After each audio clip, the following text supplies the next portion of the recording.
Hi everyone, আশা করি তোমরা সকলেই ভালো আছো।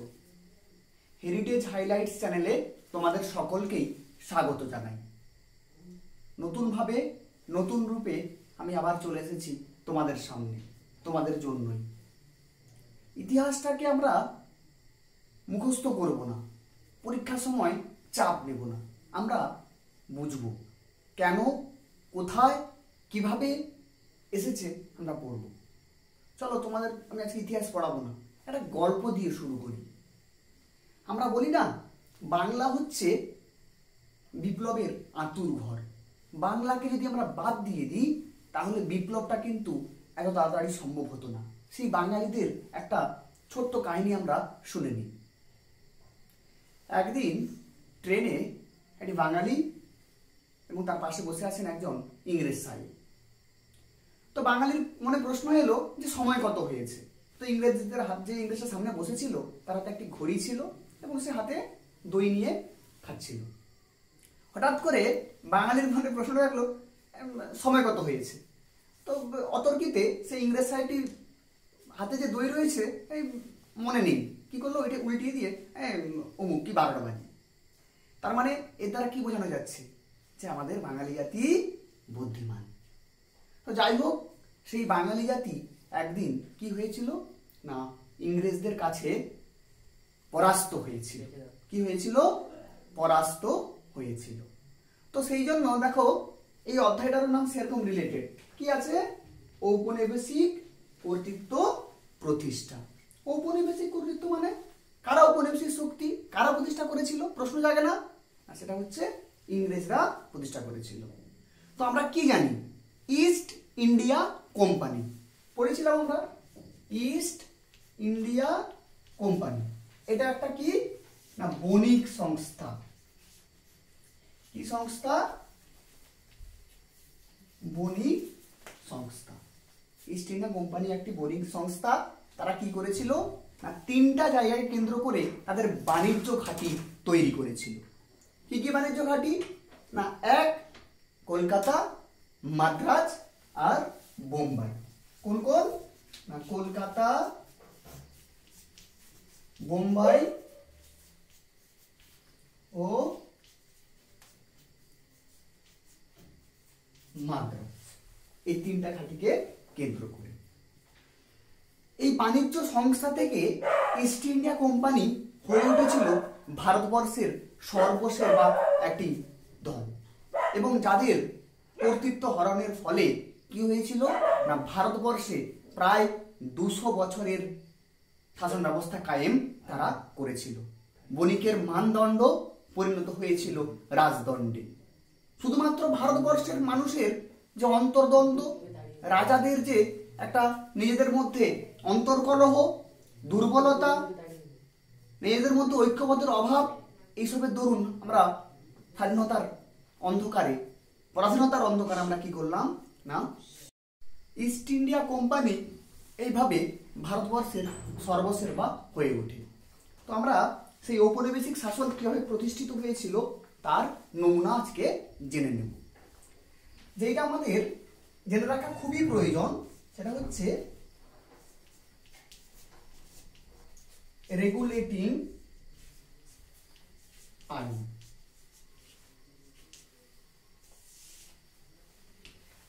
একেবারে একটা সোজা উদাহরণ দিলে তোমরা কিন্তু বুঝতে পারবে।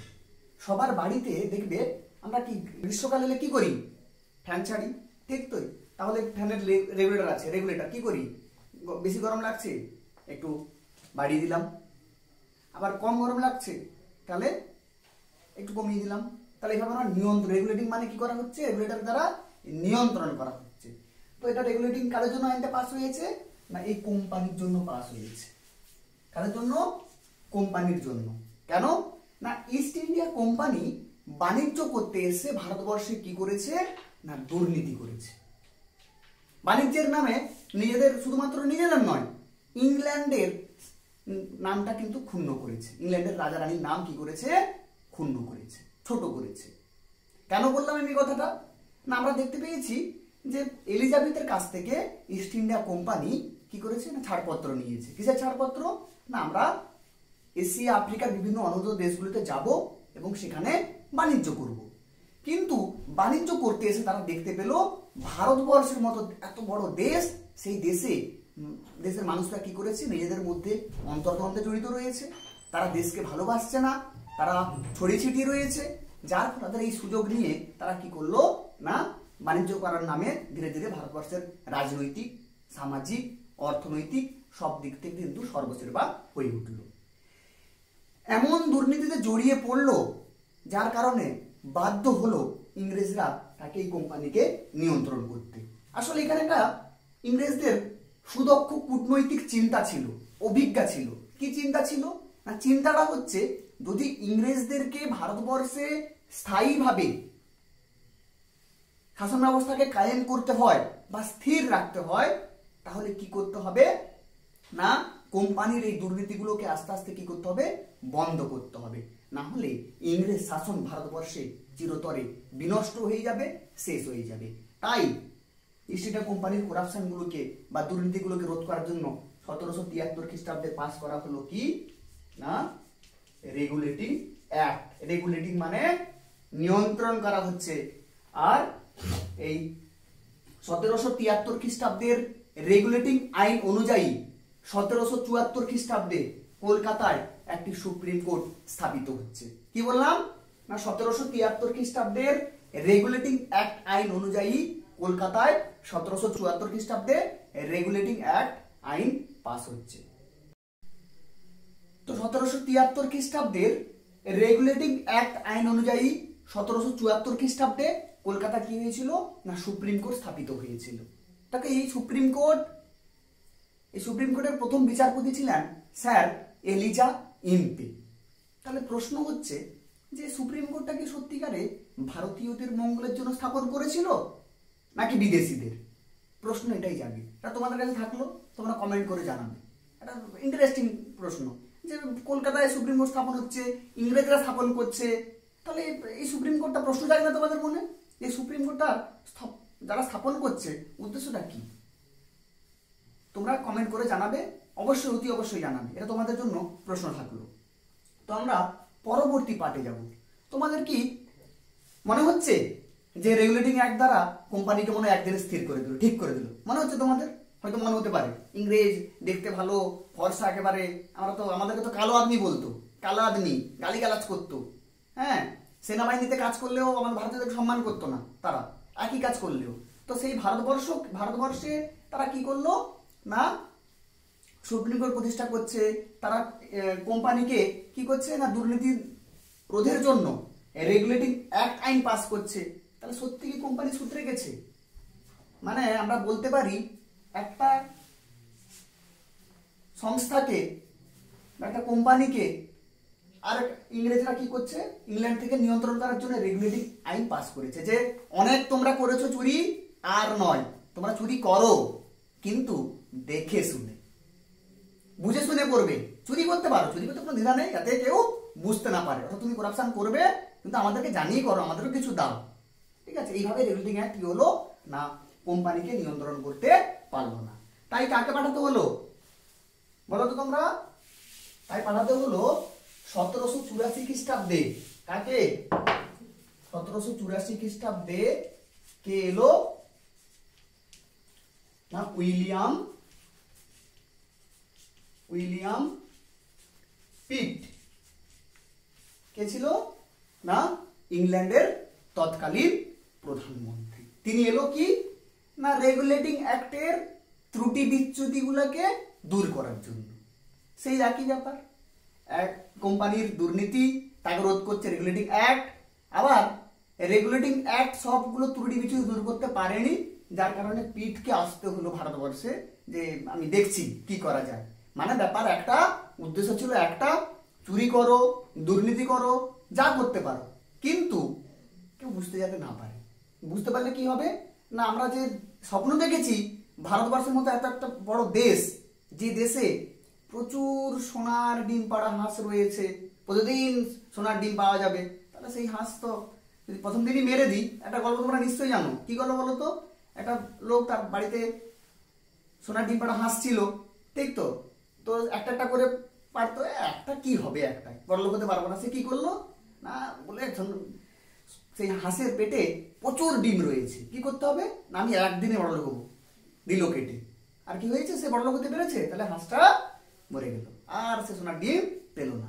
তো এরাও ভাবলো যে ভারতবর্ষ হচ্ছে সেই সোনার ডিম পাড়া হাঁস, তো সেই হাঁসকে যদি প্রথমেই যদি গলা টিপে ধরি তাহলে কোথায় পাবো? তো ভারতবর্ষকে কি করতে হবে না ধীরে ধীরে ধীরে ধীরে ধীরে ধীরে শোষণ করতে হবে, ঠিক আছে। তো এইভাবে আমরা দেখলাম তারা এরপরে বিভিন্ন সংস্কার করবে। কে কার সংস্কার? এরপরে সংস্কার করছে কে না ওয়ারেন হেস্টিংস। কে সংস্কার করছেন? Warren Hastings. তাহলে নামগুলোই কেমন, এগুলো মনে রাখো কি করে, এমন নাম, সাল, নাম, হ্যাঁ, কাজও ভয়ঙ্কর ভয়ঙ্কর করেছে, আবার এদের নামগুলো খুব ভয়ঙ্কর, তাদেরকে মনে রাখতে হবে। হ্যাঁ, ওয়ারেন হেস্টিংস ইনি কি করছেন না সংস্কার করছেন। কি সংস্কার মানে এদের প্রসঙ্গে আর কি বলবো, ঠিক আছে। মানে এরা নিজেদের মানে আমরা মাছ ধরার জন্য প্রথম কি করি, এই পুকুরে সবকিছু মাছের খাবার দিই, তারপরে জালটা মারি, সেরকম মাছের খাবার প্রথম রেডি করছে ভারতবর্ষকে, মানে সবকিছু নিয়ে যাওয়ার জন্য তার প্ল্যানটা করছে, তাদের মাধ্যমে, তাদের কর্মচারীর মাধ্যমে। কি দেখলাম না ওয়ারেন হেস্টিংস এলো, ওয়ারেন হেস্টিংস দেখলো সেই মুঘলদের আমলের আইনগুলো রয়েছে, ওই আইন দিয়ে আমরা বিচার করতে পারবো না, ওরা তো জানে না ইংরেজি ছাড়া, কি জানে তারা, ইংরেজি ছাড়া আমরা জানে। মুঘলরা কোন ভাষা কথা বলতো, তাদের ভাষা কি ছিল, তারা ফার্সি, তাদের সময় ছিল সরকারি ভাষা ছিল কি ফার্সি, ইংরেজরা থোড়ি না ফার্সি জানে, কিছু বুঝতে পারছে না। তো বলছে প্রথমে আইনগুলোকে আগে কাটছাট করতে হবে, প্রথম হচ্ছে হিন্দু আইনগুলোকে কনভার্ট করতে হবে ইংলিশে, আর মুসলিম আইনগুলোকে কনভার্ট করতে হবে ইংলিশে, তাহলে ওই আইনগুলো বুঝতে পারবো যে ভারতবর্ষে কি কি আইন রয়েছে, তো সেগুলোকে এই করতে হবে। আর যেটা দরকার পুলিশ ব্যবস্থা তৈরি করতে হবে। আমরা কি করি, পুলিশ দিয়ে রাজ্য সরকার কেন্দ্র সরকারকে কি করে, যখনই কোনো জায়গায় বিক্ষোভ হয় চালাও লাঠি, একদম ঠান্ডা করে দেয়, ডান্ডা মেরে ঠান্ডা, ঠিক আছে। তো এরাও ভাবছে যে একটা পুলিশ ব্যবস্থা তৈরি করতে হবে। কেন না আমরা এর আগে যে অধ্যায় পড়েছি ৭৬ মন্বন্তর, সেই সময় বাংলার যে পরিস্থিতি একটা বিশাল ভয়ঙ্কর পরিস্থিতি, সামাল দিতে পারছে না, সেই সময় থেকে আইন শৃঙ্খলা একেবারে অবরোধিত থেকেছে, কেউ কাউকে মানছে না। তো এদেরকে টেক্কা দেওয়ার জন্য কি করতে হবে না পুলিশ ব্যবস্থা তৈরি করতে হবে। তাহলে প্রশ্ন হলো তখন কি পুলিশ ছিল না? তাহলে মুঘলরা কি নিয়ন্ত্রণ করেনি, তাদের সেনাবাহিনী ছিল না? হ্যাঁ ছিল, কিন্তু সেটা জমিদারদের অধীনে, তারা রাজার অধীনে, কিন্তু তাদের অধীনে থেকে এবার এদেরকে নির্দিষ্ট একটা থানা ব্যবস্থা করতে হবে, বা তাদেরকে নির্দিষ্ট ক্ষমতায় আনতে হবে যারা ইংরেজদের কথায় চলবে বা গভর্নর জেনারেলের কথায় চলবে। তো ওয়ারেন হেস্টিংস প্রশাসনিক সংস্কার শুরু করলেন, তিনি পুলিশ ব্যবস্থার কথা বলছেন, কিন্তু তিনি বেচারা তৈরি করতে পারছেন না, বেচারা ঠিকঠাক করে বোঝাতে পারছেন না। তিনি হিন্দু আইন আর মুসলিম আইনগুলোকে সংরক্ষণ করে কাজ চলে যাচ্ছে, ঠিক আছে। তিনি প্রতিষ্ঠা করছেন কি না তিনি প্রতিষ্ঠা করছেন কলকাতা মাদ্রাসা ১৭৮১ খ্রিস্টাব্দে, ১৭৮১ খ্রিস্টাব্দে প্রতিষ্ঠা করছেন কলকাতা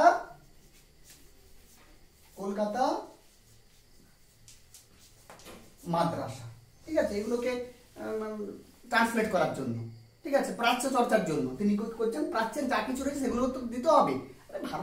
মোদ্দার কথা হচ্ছে ভারতবর্ষে কারা ভালো বুঝবে, ইংরেজরা নাকি ভারতীয়রা? নিশ্চয়ই ভারতীয়রা। তাই ভারতবর্ষের আইনগুলিকে কি করতে হবে, একটু ঘেটে নিতে হবে, ঠিক আছে। আমরা নতুন জায়গায় গেলে কি করি, আমরা কি পুরোপুরি সবকিছু জেনে যাই? তাহলে সেখানকার লোকালিটির সঙ্গে আমরা পরিচিতি হই, ঠিক তো, পরিচিত হয়ে তারপরে আমরা ও আচ্ছা আচ্ছা এইটা ব্যাপারটা, ঠিক আছে, সেরকম। তাহলে আমরা দেখলাম ইনি প্রশাসনিক সংস্কার শুরু করলেন, কিন্তু ঠিকঠাক করে যেতে পারেনি। এরপরে এসছে কে না কর্নওয়ালিস, লর্ড কর্নওয়ালিস। তিনি কি করলেন না ১৭৯৩ খ্রিস্টাব্দে পুলিশি ব্যবস্থা গড়ে তোলেন, পুলিশি ব্যবস্থা গড়ে তোলেন, ঠিক তো। কি ব্যবস্থা করে তোলেন? পুলিশ ব্যবস্থা, থানা। এবার আসছে থানা, মানে জমিদার বা অভিজাতদের কাছে যে পুলিশগুলো ছিল বা সেনা ছিল তাদেরকে কি করলো, সরিয়ে নিয়ে গেলো, তাদের ক্ষমতা, একজনকে থানার দারোগা করা হলো, তার আন্ডারে পুলিশ থাকবে। পুলিশ কাদের কাজ করবে? ভারতীয়দের কাজ করবে না, যেখানে যেখানে ইংরেজদের বিরুদ্ধে বিক্ষোভ, তাদের বিরুদ্ধে লড়াই শুরু হবে, দাঙ্গা শুরু হবে, বিদ্রোহ শুরু হবে, তখনই ঠান্ডা করে দাও। এই জন্য হচ্ছে পুলিশ ব্যবস্থা চালু করলো কে? না কর্নওয়ালিস। ঠিক আছে, তাহলে ওয়ারেন হেস্টিংস শুরু করছে, সে কাজগুলো সম্পন্ন করতে পারছে না, সম্পন্ন করছে কে? না লর্ড কর্নওয়ালিস। এবার লর্ড লিখে, হ্যাঁ প্রভু, সব প্রভু লিখে, ঠিক না? লর্ড কর্নওয়ালিস কি করলো? না এটাকে একটা ব্যবস্থা করলো। তাহলে এইটুকু তোমাদের বোঝা গেছে নিশ্চয়ই, ঠিক আছে। সুপ্রিম কোর্টের প্রথম বিচারপতির নাম কি তাহলে? Sir Eliza Impey. Supreme court কবে স্থাপিত হয়েছে? না তোমরা বলবে যে 1773 খ্রিস্টাব্দের রেগুলেটিং অ্যাক্ট আইন অনুযায়ী 1774 খ্রিস্টাব্দে কলকাতায় সুপ্রিম কোর্ট স্থাপিত হয়েছিল। এর প্রথম বিচারপতি ছিল কে? Sir Eliza এমপে। ঠিক আছে, এরপরে আমরা কি জানবো? না পুলিশ ব্যবস্থা জানলাম, এরপরে জানবো যে সেনাবাহিনী। সেনাবাহিনী মূলত গড়ে তুলেছিল, আমি একটাই কথা বলছি, সেটা হচ্ছে না ইংরেজদের শাসন ব্যবস্থাকে সুনিয়ন্ত্রিত, আরো দৃঢ় মজবুত করার জন্য, এবং পাশাপাশি ভারতবর্ষে যদি যাতে আরো দীর্ঘদিন তারা শাসন ব্যবস্থাকে কায়েম রাখতে পারে, তার জন্য তারা সেনাবাহিনী ব্যবস্থা তৈরি করেছিল। কি করেছেন? না তাদের মধ্যে একটা ভ্রান্ত ধারণা ছিল। ধারণাটা কি? ধারণাটা হচ্ছে যে যারা ভাত খায় তারা শারীরিকভাবে দুর্বল হয়, তুলনামূলকভাবে যারা রুটি খায় তারা কি ছিল? না তারা স্বাবলম্বী এবং বলিয়ান হয়। এর ফলে উত্তর ভারতের একাধিক রাজ্য থেকে আমরা দেখতে পাচ্ছি, বিশেষ করে পাঞ্জাব, দিল্লি, উত্তরপ্রদেশ, এই সমস্ত অঞ্চল থেকে তারা কি করছে? না সেনাবাহিনীতে বেছে বেছে চাকরি দিচ্ছে। ঠিক আছে, এই সেনাবাহিনীটা গঠন করার একটাই উদ্দেশ্য, ভারতবর্ষে যেখানে যেখানে ইংরেজ বিরোধী মনোভাব তৈরি হবে বা ইংরেজ বিরোধী কার্যকলাপ শুরু হবে, সেই সময় কি করতে হবে? না এই সেনাবাহিনীর দ্বারা ইংরেজদের প্রোটেস্ট করতে হবে এবং ভারতীয়দের বিদ্রোহ, আন্দোলন, গণবিক্ষোভ সবকিছুই কি করতে হবে? ঠান্ডা করতে হবে। এই উদ্দেশ্যে দেখছি একটা সামরিক বাহিনী তৈরি করলো বা সেনাবাহিনী কি করলো? না তৈরি করলো। এই সেনাবাহিনীর একটাই উদ্দেশ্য হচ্ছে, না উদ্দেশ্যটা কি? ইংরেজ শাসনকে সুদৃঢ় করা এবং আরো সুস্থায়ী করে গড়ে তোলা। তো এই সেনাবাহিনীর একটু কাহিনী রয়েছে। এই সেনাবাহিনীতে ভারতীয়রা কাজ করছে, আবার ইংরেজরা কাজ করছে একই পোস্টে, কিন্তু একজন তুলনামূলক ভারতীয়র বেতন কম, আবার যেখানে যেখানে বিপদ রয়েছে সেখানে সেখানে ভারতীয়দের পাঠানো হচ্ছে। একজন ইংরেজ সেনা তুলনামূলক কম কাজ করছে এবং তাকে তার পদোন্নতি রয়েছে, প্রমোশন রয়েছে। তো এইভাবে আমরা দেখতে পেলাম সেনাবাহিনীতে তাদের বৈষম্য রয়েছে। তোমাদেরকে এটা বোঝাতে পারলাম নিশ্চয়ই সেনাবাহিনীর মূল উদ্দেশ্যটা কি বা সামরিক জাতির মূল উদ্দেশ্যটা কি। এরপর হচ্ছে আমরা যেটা জানবো সেটা হচ্ছে আমলাতন্ত্র। কি তন্ত্র? না আমলাতন্ত্র।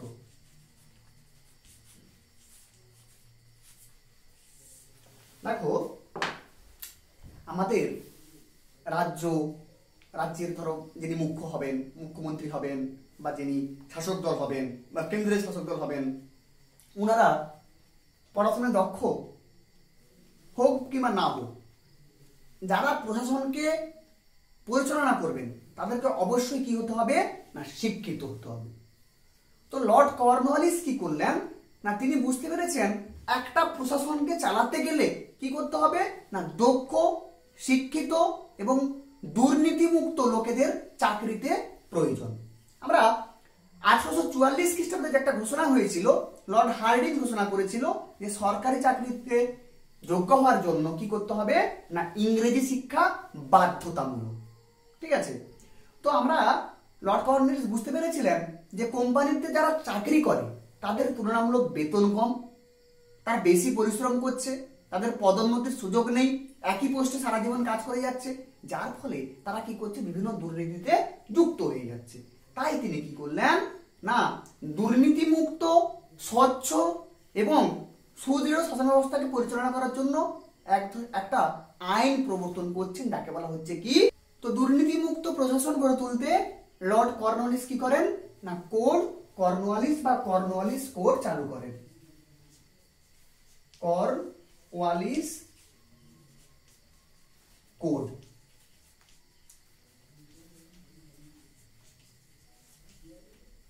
চালু করেন কে? Lord Cornwallis. কেন চালু করছেন? না তিনি দেখছেন প্রশাসনের যারা কর্মচারী তারা কি করছে না বিভিন্ন দুর্নীতি বা করাপশনের সঙ্গে জড়িত হয়ে পড়ছে। তারা যাতে সঠিক বেতন পায়, সঠিক কাজ করতে পারে এবং তাদের জীবনযাপনটা যাতে সঠিক হয়, সেই জন্য তারা কি করছে, সেই জন্য তিনি কি করলেন না তাদের মধ্যে সঠিক বেতনের ব্যবস্থা করলেন। এর ফলে কি করলেন না তিনি এক ধরনের তাদের জন্য নিয়ম চালু করলেন, তাকে বলা হচ্ছে কি কর্নওয়ালিস কোড বা কোড কর্নওয়ালিস। তো আরেকটা যেটা সবথেকে গুরুত্বপূর্ণ সেটা কি না সেটা হচ্ছে আইনের শাসন। কি বললাম? আইনের শাসন। কঠিন প্রশ্ন। আইনের শাসন। যারাই রক্ষক তারাই ভক্ষণ করছে ভারতবর্ষকে, তারা আবার আইন দিল আমাদেরকে। দেখি দেখা যাক কি আইন দিচ্ছে, দেখে নি আমরা একটু পড়ে নি কি আইন। আইনের শাসন। যাই হোক একটু হলো ভালো, মনটা ভালো ছিল, লর্ড কর্নওয়ালিসের মানবিকতা ছিল। আইনের শাসন। তিনি কি বলছেন আইনের শাসনে? যে আইনের ঊর্ধ্বে কেউ নয়। ঠিক তো? আমরা কেউ কি আইনের ঊর্ধ্বে? কেউ নয় নিশ্চয়। তো তিনিও বলছেন যে আইনের ঊর্ধ্বে কেউ নয়। জাতি, ধর্ম, বর্ণ নির্বিশেষে ভারতবর্ষে তারা বা বাংলায় যারা সবাই কি করবে না আইনের কাছে সমান। তার যে এই যে বক্তব্য বা এই যে উনার মনোভাব, এটাকে বলা হচ্ছে কি আইনের শাসন। এক কথা আমরা বলতে পারি আইনের চোখে সকলে সমান, এই মনোভাবটাকে নিয়ে আসার জন্য তিনি কি করলেন না আইনের শাসন প্রবর্তন করলেন। তারপরে আমরা যেটা জানবো সেটা হচ্ছে ভারতবর্ষে নতুন শিক্ষা।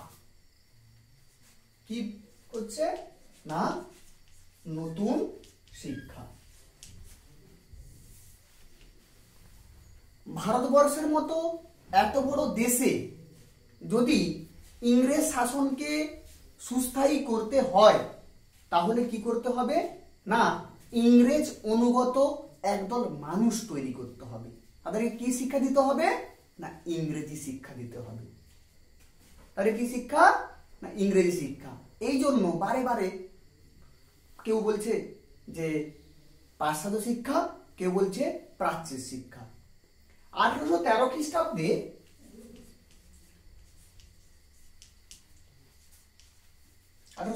খ্রিস্টাব্দে একটি সনদ আইন পাস হয়। কি আইন না সনদ আইন। এই আইনে কি বলা হয়েছিল না প্রতি বছর ভারতীয় শিক্ষা খাতে 1 লক্ষ টাকা ব্যয় করা হবে। 1 লক্ষ টাকা ব্যয় করা হবে। কিন্তু সেখানে উল্লেখ করা হয়নি যে এই 1 লক্ষ টাকা প্রাচ্য শিক্ষা খাতে। প্রাচ্য মানে তোমরা জানো নিশ্চয়ই, সবাই বলো, কমেন্ট করো। প্রাচ্য মানে দেশীয় শিক্ষা ব্যবস্থা, আমাদের দেশের। আরটা হচ্ছে পাশ্চাত্য। পাশ্চাত্য মানে এই যে ইংরেজি তোমরা বলতে পারো। মানে 1813 খ্রিস্টাব্দে একটা সনদ আইন পাস হয়েছে। এই সনদ আইনে বলা হয়েছে প্রতি বছর ভারতীয় শিক্ষা খাতে 1 লক্ষ টাকা ব্যয় করা হবে। কিন্তু সেখানে উল্লেখ করা হয়নি সেটি প্রাচ্য শিক্ষা খাতে না পাশ্চাত্য শিক্ষা খাতে ব্যয় করা হবে। তো প্রাচ্যের যারা মতবাদী, ওয়ারেন হেস্টিংস আমরা একটু আগে নাম পেয়েছিলাম, স্যার উইলিয়াম জোন্স, যারা বলছেন না 1 লক্ষ টাকা ব্যয় করা হোক প্রাচ্য খাতে। কিন্তু আরেক দল যারা টমাস ব্যাবিংটন, মেকলে, এনারা বলছেন কি না পাশ্চাত্য খাতে ব্যয় করবে 1 লক্ষ টাকা। এই নিয়ে যে দ্বন্দ্ব, প্রাচ্য শিক্ষা খাতে ব্যয় করা হবে নাকি পাশ্চাত্য শিক্ষা খাতে ব্যয় করা হবে, এই নিয়ে দ্বন্দ্ব, তাকে বলা হচ্ছে কি প্রাচ্য পাশ্চাত্য দ্বন্দ্ব। কি বলা হচ্ছে প্রাচ্য পাশ্চাত্য দ্বন্দ্ব। এটা তোমাদের পরীক্ষায় কিন্তু প্রশ্ন পড়ে যে প্রাচ্য পাশ্চাত্য দ্বন্দ্ব কাকে বলে। তাহলে আমি আরেকবার ভালো করে বলে দিচ্ছি, শুনে নাও। এই আমি যে বলছি শুনলেই তোমাদের পড়া হয়ে যাবে। তাহলে কি বললাম না 1813 খ্রিস্টাব্দে একটা সনদ আইন পাস হয়েছিল। এই সনদ আইনে কি বলা হয়েছে না প্রতি বছর ভারতীয় শিক্ষা খাতে 1 লক্ষ টাকা ব্যয় করা হবে। কিন্তু সেটি প্রাচ্য শিক্ষা খাতে নাকি পাশ্চাত্য শিক্ষা খাতে ব্যয় করা হবে তা উল্লেখ করা হয়নি। তো প্রাচ্যবাদীরা বলছে পাশ্চাত্য শিক্ষা খাতে ব্যয় করা হোক, আর পাশ্চাত্যবাদীরা বলছে পাশ্চাত্য শিক্ষা খাতে ব্যয় করা হোক। এই নিয়ে যে দ্বন্দ্ব তাকে বলা হচ্ছে কি প্রাচ্য পাশ্চাত্য দ্বন্দ্ব। আচ্ছা, এবারে আমরা যেটা আসবো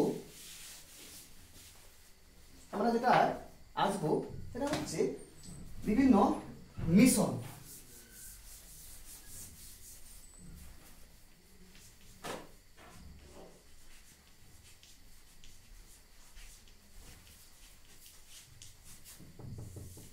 ভারতবর্ষে ইংরেজরা এসে, খ্রিস্টান মিশনারিরা এসে বিশেষ করে এসে কি করলো, তারা দেখলো ভারতবর্ষে খ্রিস্টান ধর্মটাকে প্রসার করতে হবে। তারা ইংরেজি বিদ্যালয় গড়ে তুললো ঠিকই, কিন্তু তার মধ্যে কি করলো তারা, না তাদের খ্রিস্টান ধর্মকে প্রসারের জন্য তারা কি করলো, ধর্মেও কিন্তু একটা প্রচার করলো। যেমন আমরা বলতে পারি এই যে শ্রীরামপুর ত্রয়ী, পরীক্ষায় পড়ে যে শ্রীরামপুর ত্রয়ী কারা, শ্রীরামপুর ত্রয়ী কারা, মার্সম্যান, ওয়ার্ড আর উইলিয়াম কেরি, তিনজনকে বলা হচ্ছে কি না শ্রীরামপুর ত্রয়ী। এরা মিশন প্রতিষ্ঠা করছে, ব্যাপটিস্ট মিশন তৈরি করছেন। তো এই মিশনের দ্বারা কি করছে তারা, না বিভিন্ন কলেজ তৈরি করছেন, বিদ্যালয় তৈরি করছেন। এর দ্বারা একটা উদ্দেশ্য, ইংরেজি শিক্ষার পাশাপাশি একটা মন্ত্র থাকবে যে খ্রিস্টান হও, খ্রিস্টান ধর্মে দীক্ষিত হও, তাহলে এই ফ্যাসিলিটিগুলো তোমরা পাবে, চাকরি পাবে, ভালো এলিট শ্রেণীর জীবনযাপন পাবে। তাহলে এইভাবে তারা কি করলো, একটা নতুন শিক্ষা ব্যবস্থা প্রচলন করতে শুরু করলো। আর আমরা যেটা জানবো যে সেটা হচ্ছে মেকলের প্রতিবেদন। কার প্রতিবেদন? Macaulay, Thomas Babington Macaulay. চুইয়ে পড়া নীতি, চুইয়ে পড়া নীতি, সে পড়া নীতিটা কি? একদম নয়া জিনিস, তুমি দেখাচ্ছি, দেখো ভালো করে দেখবে, ভালো করে বুঝবে। এই দেখো আমি প্রথম বলে দিই, তাহলে তোমরা বুঝতে পারবে। টমাস ব্যাবিংটন মেকলে ইনি বলছেন, কি বলছেন না, ভারতবর্ষে যদি উচ্চবিত্তদের মধ্যে পাশ্চাত্য শিক্ষার বিস্তার ঘটাতে পারি, তাহলে সেই শিক্ষা ধীরে ধীরে মধ্যবিত্ত এবং নিম্নবিত্তদের মধ্যে ছড়িয়ে পড়বে এবং এর ফলে একদল মানুষ তৈরি হবে যারা রক্তে আর বর্ণে হবে ভারতীয়, কিন্তু পোশাক, আদব কায়দা, মনোভাব সব দিক থেকে তৈরি হবে একদল অনুগত ইংরেজ, যারা ইংরেজদের অঙ্গুলি হেলনে চলবে। কি বললাম তাহলে?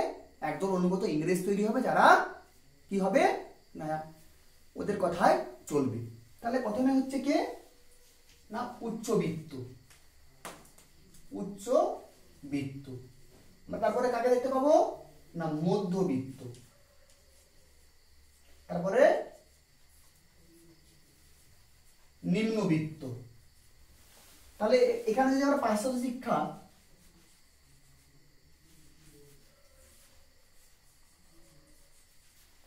তাহলে আমি একটা উদাহরণ দিই। আমার পাশের বাড়ির যদি কেউ ভালো রেজাল্ট করে, তাহলে তার আনন্দ কিন্তু আমারও মনে লাগে যে আমার পাশের বাড়ির দাদাটা ভালো রেজাল্ট করেছে। তাহলে আমি একটু পড়াশোনা করি, যদি আমি ভালো রেজাল্ট করতে পারি, তাহলে সবার পুরো গ্রামে আমার নামও বলবে। তো সেরকম শুধুমাত্র উচ্চবিত্তদের মধ্যে যদি শিক্ষাটার প্রসার ঘটে, শুধু কি এরা পাবে? তাহলে এদেরকে ফলো করবে কারা? মধ্যবিত্তরা। আর ওদেরকে ফলো করবে কে? নিম্নবিত্তরা। এইভাবে কি হবে, এবার ভারতবর্ষে কি হবে না পাশ্চাত্য শিক্ষার বিস্তার করবে এবং ইংরেজ শাসনে কি করবে, ভারতীয়দের দ্বারা ইংরেজ শাসনকে পরিচালনা করা যাবে। এটাই ছিল মেকলের প্রতিবেদন। এছাড়া তিনি কি বলছেন, 1835 খ্রিস্টাব্দের ফেব্রুয়ারি মাসে পাশ্চাত্য শিক্ষা বিষয়ক একটি প্রস্তাব পেশ করছে, তাকে মেকলের প্রতিবেদনও বলা হচ্ছে। কি বললাম তাহলে? এছাড়া বলা হচ্ছে মেকলের প্রতিবেদন। পরীক্ষায় পড়ে যে মেকলের প্রতিবেদন বা প্রস্তাব কি না 1835 খ্রিস্টাব্দের ফেব্রুয়ারি মাসে কি হচ্ছে না ইনি পাশ্চাত্য শিক্ষা বিষয়ক একটি প্রস্তাব পেশ করেন, যাকে বলা হচ্ছে কি মেকলের প্রতিবেদন। কি বলছেন তিনি এই প্রতিবেদনে?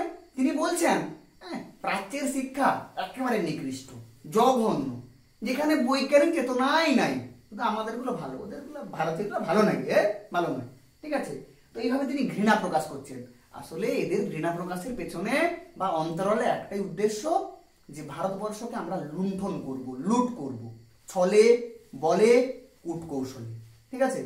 ইতিহাস পড়তে গেলে যেটা বিশেষ প্রয়োজন সেটা হচ্ছে যে বুঝতে হবে কেন তারা এই ব্যবস্থাগুলো আমাদেরকে দিচ্ছে। ইংরেজি শিক্ষা কি ভারতবর্ষের জন্য মঙ্গলজনক ছিল নাকি ছিল না? এর প্রশ্নের উত্তর কি হবে? বিতর্কিত প্রশ্ন। ভারতবর্ষের মানুষ কি করছে না, বিশেষ করে মধ্যবিত্ত শ্রেণী দলে দলে পাশ্চাত্য শিক্ষায় শিক্ষিত হচ্ছে, ইংরেজ সরকারের জন্য চাকরি করছে, কিন্তু এই চাকরির পেছনে ইংরেজদের একটা মহৎ উদ্দেশ্য লুকিয়েছিল, তা ভারতবর্ষের মানুষ বুঝতে পারেনি। শুধুমাত্র রক্তে বর্ণে ভারতীয় হচ্ছে তারা, বাদ বাকি কিন্তু আদব কায়দা, তাদের যে আদর্শ, তাদের মতাদর্শ, তাদের চিন্তা ভাবনাতে কিন্তু ইংরেজদের একটা চিন্তা ভাবনা ঢুকে গেছিল। এর ফলে ভারতবর্ষে কি হলো না, ইংরেজের শাসন দীর্ঘদিন চলল। তো আমরা আজকে এই পর্যন্তই পড়ালাম। এই ভিডিওটা ভালো লাগলে তোমরা অবশ্যই সাবস্ক্রাইব করবে, লাইক করবে এবং পরবর্তী ভিডিওর জন্য অবশ্যই অপেক্ষা করবে। সকলে ভালো থাকবে, মন দিয়ে পড়াশোনা করতে হবে।